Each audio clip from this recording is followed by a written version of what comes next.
Il est tout beau, il est tout neuf, le nouveau logo de BX1. Du mauve et une touche de rose. Ici dans le studio radio, tout se prépare derrière les nouveaux micros. Un logo qui pourra s'adapter aux différents programmes. L'idée, c'est vraiment de pouvoir jouer en fait avec les lettres, avec BX1, que ce soit toujours reconnaissable, de pouvoir aussi identifier des thématiques en fonction des couleurs qu'on associera. Je pense que BX1 souffrait d'une image un peu vieillissante, qui n'était pas du tout représentative, comme je l'ai dit, de ce que BX1 fait, sait faire et veut faire dans le futur. Il était nécessaire de passer par un changement de logo d'image. Une nouvelle image, mais aussi de nouveaux programmes. La grille est entièrement revue avec de nouvelles émissions.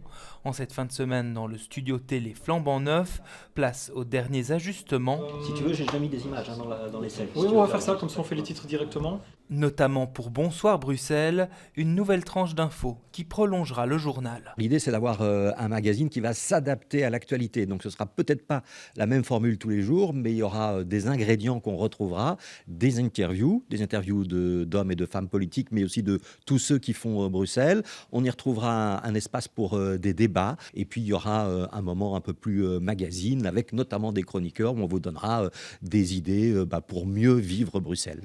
Mieux vivre la capitale en gardant tout de même les rendez-vous essentiels. Une équipe féminine emmenée par Vanessa L'Huillier et Fanny Rocher vous réveillera tous les matins dans Bonjour Bruxelles, tandis que Camille Tinquin et Arnaud Bruckner vous informeront à 18h.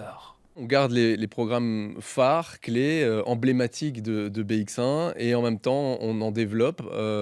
La matinale sera revue en radio-télévision, on garde le brunch, on garde nos émissions culture, nos émissions débat que vous connaissiez, que vous aviez l'habitude de regarder sur BX1 et en même temps on développe encore l'actu avec cette tranche d'infos le soir. Puis s'en suivra les magazines quotidiens de l'information et donc on a une tranche vraiment de 2 heures d'infos au quotidien le soir. BX1 se redéploie en télévision, mais aussi en radio et sur le digital, avec un site web et une présence sur les réseaux sociaux revue et corrigée. Un site web qui va changer ses couleurs, qui est toujours aussi ergonomique, avec une façade encore plus moderne. Et puis ce sera pareil pour nos réseaux sociaux qui se sont fort développés. Des changements qui interviennent en ce début d'année, quelques semaines après le déménagement de BX1 au Frame, et après une fin d'année compliquée, marquée par 8 licenciements, dont 5 journalistes. Il n'y a jamais de bon moment pour changer, pour venir, parce qu'il y aura toujours des soucis, vu le contexte économique, politique, financier actuel qui ne nous touche pas seulement nous, mais tous les médias.